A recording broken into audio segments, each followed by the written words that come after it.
सभी को शुभ संध्या। मैं ऋषिका आज आप लोगों के सामने कहानी लेकर आई हूँ। कहानियों का नाम है ईर्ष्या और वैर की अग्नि बुझाओ। बहुत समय पहले की बात है कि मथुरा में राजा बाबू नाम के एक सेठ रहते थे। धर्म की और उनकी बहुत रुचि थी। कितने ही मंदिर उन्होंने बनवाए, एक पाठशाला बनवाई जिसमें विद्वान सन्यासी पढ़ते थे। राजा बाबू का एक और सेठ लक्ष्मीचंद से झगड़ा था, जो जमीन के संबंध में था। झगड़ा बढ़ते बढ़ते न्यायालय में पहुंचा। अभियोग चलने लगा। कई वर्ष अभियोग चलता रहा। राजा बाबू अभियोगी को भी लड़ते थे और अपने घर का काम भी करते थे। उनकी बनवाई हुई पाठशाला में प्रत्येक रात्रि को कथा होती थी।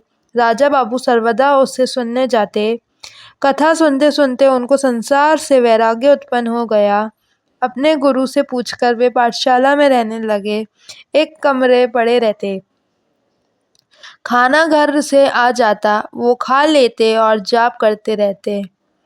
बहुत समय बीत गया। एक दिन उन्होंने अपने गुरु से कहा, यदि आपकी कृपा हो तो सन्यासी के ले लूं? गुरु ने कहा, नहीं राजा बाबू, अभी तुम सन्यास के योग्य नहीं हुए। राजा बाबू ने सोचा, मैं घर पर नहीं जाता, परंतु मेरी रोटी तो घर से आती है। जब घर से रोटी नहीं मांगूंगा, यही एक नौकर रख लूंगा, वही बना दिया करेगा। ऐसा ही किया उन्होंने। और फिर एक दिन यह सोचकर कि जब तो घर से कोई संबंध नहीं, वे फिर बोले, गुरु महाराज, अब यदि संन्यास ले लूं तो? गुरु ने कहा, नहीं, अभी समय नहीं आया। राजा बाबू ने सोचा, मैं अभी नौकर से रोटी बनवाता हूँ, इसलिए गुरुजी नहीं मानते। यह भी छोड़ दूंगा, भिक्षा मांगकर खाऊंगा और आराम की सब वस्तु भी छोड़ दूंगा। तब ऐसे ही किया उसने। सुबह के समय नगर में जाता, भिक्षा मांग करके लाता और सारे दिन आत्मचिंतन में मस्त होकर बैठा रहता। पर्याप्त समय बीत गया। फिर प्रार्थना की गुरु से, गुरुजी, मुझे संन्यास दे दीजिए। गुरु ने सोचकर कहा, अभी नहीं राजा बाबू। राजा बाबू आश्चर्यचकित कि अब क्या त्रुटि रह गई। सोचकर देखा और फिर अपने आप को कहा, मैं सभी जगह मांगने गया हूँ, परंतु सेठ लक्ष्मीचंद्र के यह मांगने नहीं गया, इसलिए शत्रुता की पुरानी भावना अब भी मेरे हृदय में बसी हुई है। इस भावना को छोड़ कर देना होगा।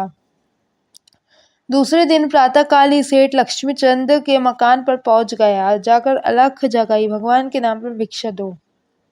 सेठ लक्ष्मीचंद्र के नौकरों ने राजा बाबू को देखा तो दौड़े दौड़े सेठ के पास गए। हाँफते हुए बोले, सेठ जी, राजा बाबू आपके यहाँ भीख मांगने आया है। लक्ष्मीचंद्र आश्चर्य से बोला, यह कैसे हो सकता है? तुम्हें भ्रम हुआ है, कोई और होगा वह।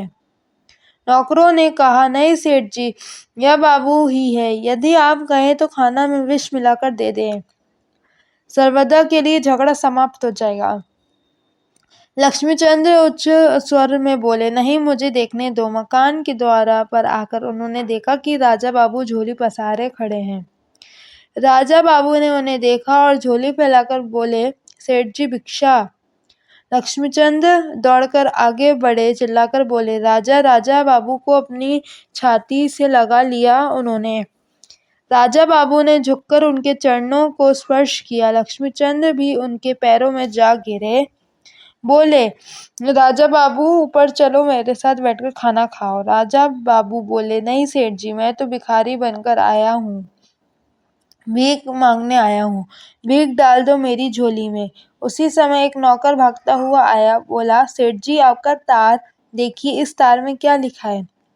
लक्ष्मीचंद्र ने खोलकर पढ़ा। तार राजा बाबू के बेटों को का था, कलकत्ता से आया था। हमारे पिता राजा बाबू का कहीं पता नहीं लगा। भूमि का झगड़ा अभी समाप्त नहीं हुआ, किंतु इस जमीन को लेकर हम क्या करेंगे? इस तार द्वारा हम भूमि से अपना अधिकार वापस लेते हैं। हमारे पिताजी नहीं है। आप कृपा करके हमारे पिता बनिए, हमें अपनी रक्षा में लीजिए। लक्ष्मीचंद्र रोते हुए बोले, नहीं, ऐसा नहीं होगा। उन्हें लिखो कि भूमि उनकी है, मुझे नहीं चाहिए। मैं पिता बनकर उनकी रक्षा करूंगा। आज से वे केवल राजा बाबू के नहीं, मेरे भी बेटे हुए। पश्चात राजा बाबू भिक्षा लेकर मुड़े तो देखा सामने गुरुजी खड़े हैं। हाथ में गेरवे वस्त्र लिए हुए। राजा बाबू को छाती से लगाकर बोले, अब तो सन्यासी बन के योग हुआ। राजा बाबू अभी कपड़े पहने। इस प्रकार जब तक के अंदर घृणा है तब तक गायत्री के जाप का क्या लाभ। गायत्री की उपासना यदि करनी है तो मन से घृणा को निकाल दो, ईर्ष्या और वैर की भावना को दूर निकाल दो, तो फिर देखो आनंद और सुख मिलता है या नहीं। धन्यवाद। जय हो, सदा विजय हो।